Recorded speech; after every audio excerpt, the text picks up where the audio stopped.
Simulasi CAT, soal-soal tes tertulis seleksi calon anggota KPU Kabupaten Kota bagian 2 ini merupakan kelanjutan dari simulasi sebelumnya. Ini hanya salah satu alternatif media pembelajaran dari berbagai media lainnya. Semoga bermanfaat.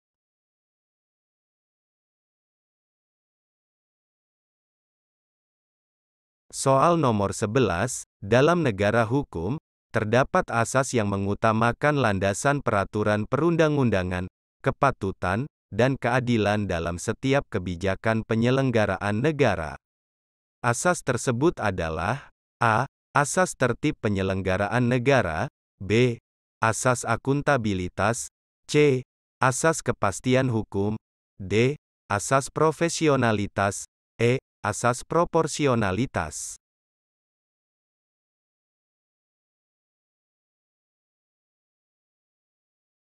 Pembahasan soal nomor 11. Asas kepastian hukum merupakan asas dalam negara hukum yang mengutamakan landasan peraturan perundang-undangan, kepatuhan, dan keadilan dalam setiap kebijakan penyelenggara negara. Tujuan dari asas ini adalah menghendaki dihormatinya hak yang telah diperoleh seseorang berdasarkan suatu keputusan badan atau pejabat administrasi negara. Jadi, pilihan jawabannya adalah C, yaitu asas kepastian hukum.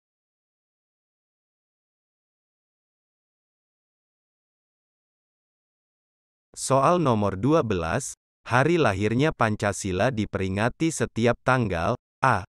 Tanggal 17 Agustus tahun 2023, B. Tanggal 1 Juni tahun 2023, C. Tanggal 1 Oktober tahun 2023, D. Tanggal 30 September tahun 2023, E. Tanggal 18 Agustus tahun 2023.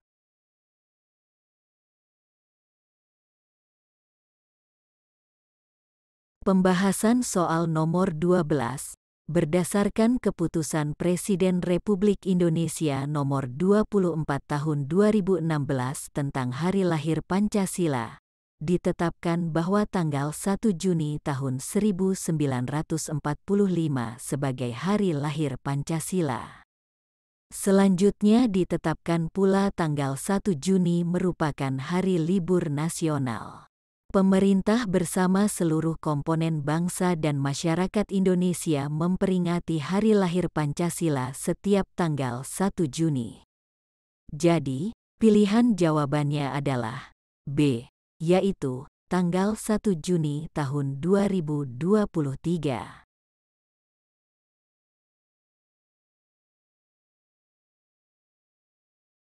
Soal nomor 13, siapakah Perdana Menteri Jepang yang pada tahun 1944 menjanjikan kemerdekaan Indonesia? A. Morihiro Hosokawa, B. Yoshiro Mori, C. Kuniaki Koiso, D. Junichiro Koizumi, E. Yukio Hatoyama.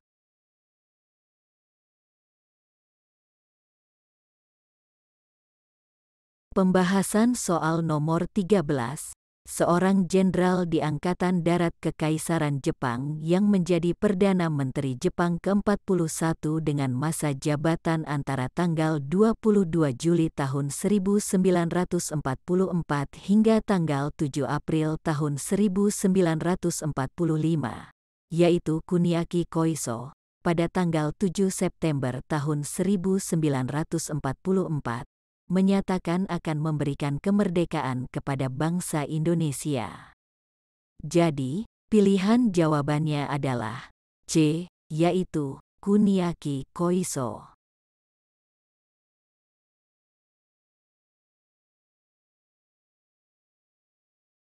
Soal nomor 14, keanekaragaman Indonesia bukanlah merupakan perbedaan yang bertentangan, namun justru bersatu dalam satu kesatuan yang justru memperkaya sifat dan makna persatuan bangsa dan negara Indonesia. Berikut ini prinsip-prinsip persatuan Indonesia yang tersusun dalam Kesatuan Majemuk Tunggal, kecuali a. Kesatuan sejarah, b. Kesatuan nasib, c. Kesatuan kebudayaan, d. Kesatuan ekonomi, e. Kesatuan asas kerohanian.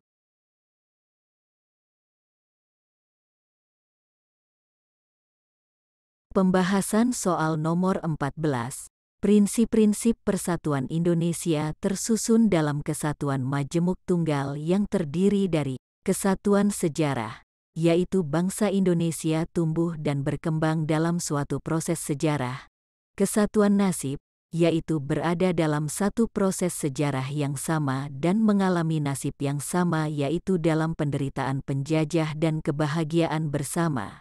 Kesatuan kebudayaan, yaitu keanekaragaman kebudayaan tumbuh menjadi suatu bentuk kebudayaan nasional. Dan kesatuan asas kerohanian, yaitu adanya ide, cita-cita dan nilai-nilai kerohanian yang secara keseluruhan tersimpul dalam Pancasila. Prinsip persatuan Indonesia, bukan karena prinsip kesatuan ekonomi. Jadi, pilihan jawabannya adalah D, yaitu kesatuan ekonomi.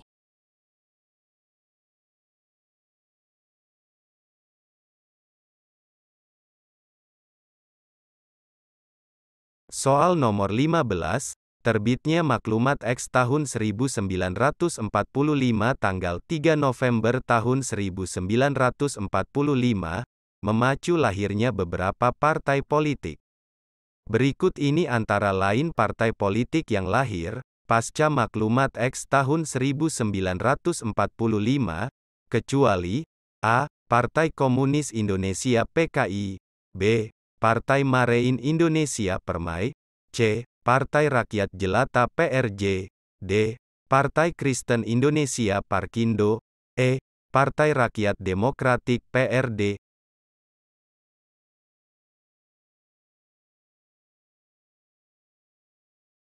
Pembahasan soal nomor 15.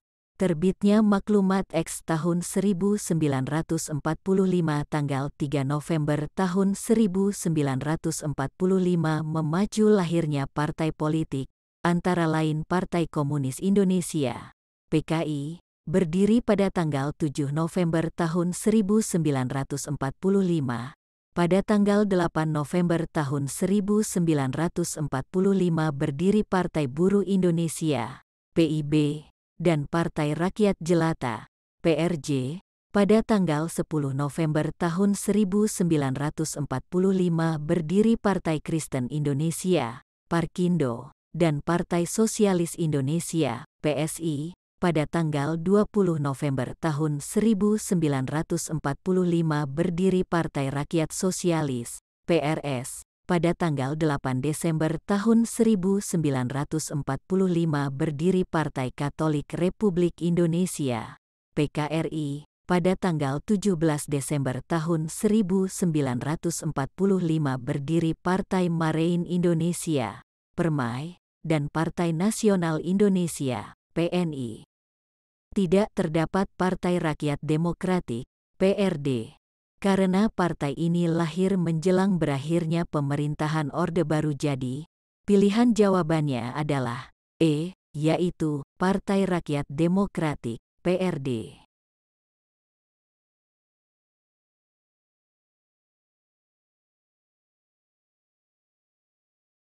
Soal nomor 16, Undang-Undang Dasar 1945 telah mengalami 4 kali amandemen. Amandemen keempat dilakukan pada a. Tanggal 10 November tahun 2001, b. Tanggal 10 Agustus tahun 2002, c. Tanggal 18 Agustus tahun 2000, d. Tanggal 19 Oktober tahun 1999, e. Tanggal 10 November tahun 2002.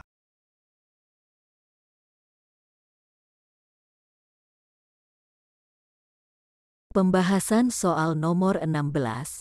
Undang-Undang Dasar 1945 telah mengalami 4 kali amandemen. Perubahan pertama disahkan pada tanggal 19 Oktober tahun 1999. Perubahan kedua disahkan pada tanggal 18 Agustus tahun 2000. Perubahan ketiga disahkan pada tanggal 10 November tahun 2001. Dan perubahan keempat disahkan pada tanggal 10 Agustus tahun 2002. Jadi, pilihan jawabannya adalah B, yaitu tanggal 10 Agustus tahun 2002.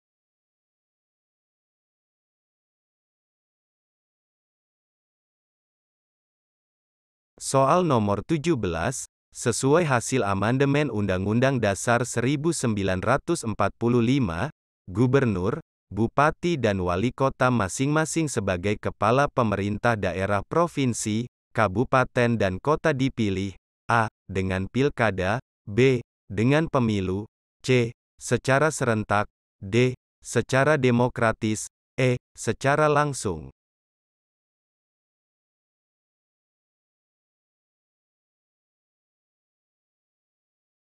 Pembahasan soal nomor 17.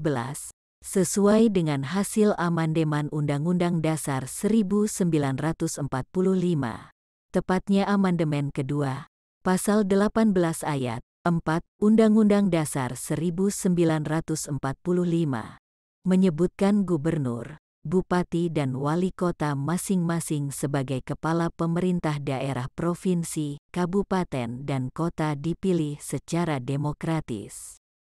Jadi, pilihan jawabannya adalah D, yaitu secara demokratis.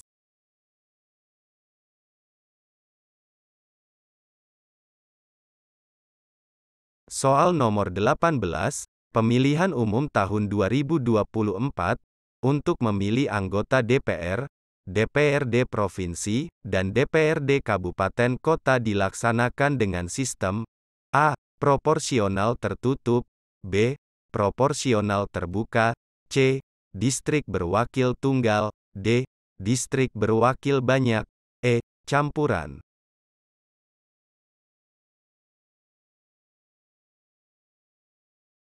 Pembahasan soal nomor 18. Pemilihan umum tahun 2024 didasarkan kepada Undang-Undang Nomor 7 Tahun 2017 tentang Pemilihan Umum, sesuai dengan Pasal 168 Ayat 2 Undang-Undang Nomor 7 Tahun 2017 tentang Pemilihan Umum, Pemilu untuk memilih anggota DPR, DPRD Provinsi, dan DPRD Kabupaten Kota dilaksanakan dengan sistem proporsional terbuka. Jadi, pilihan jawabannya adalah B, yaitu proporsional terbuka.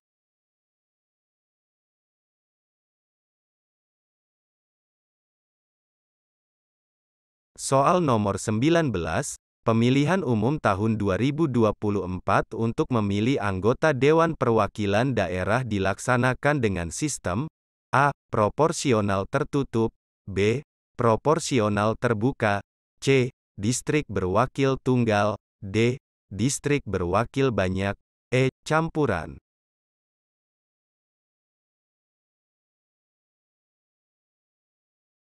Pembahasan soal nomor 19.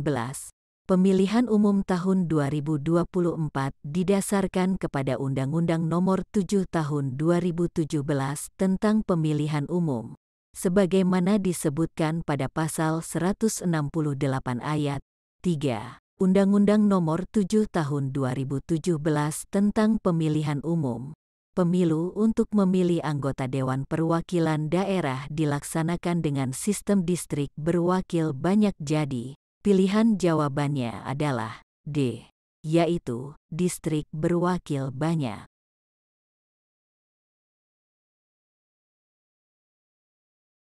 Soal nomor 20, pemilihan umum diselenggarakan oleh suatu komisi pemilihan umum yang bersifat A.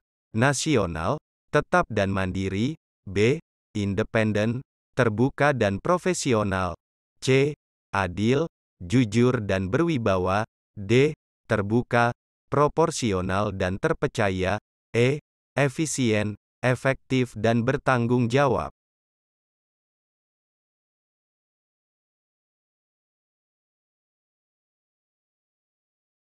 Pembahasan soal nomor 20.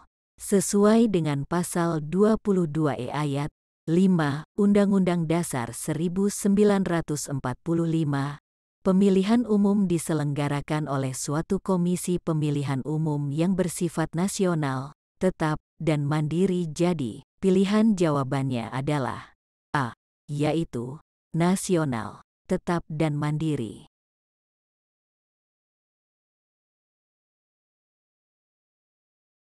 Cukup sekian dulu simulasi CAT bagian ini, dilanjutkan bagian berikutnya pada video selanjutnya.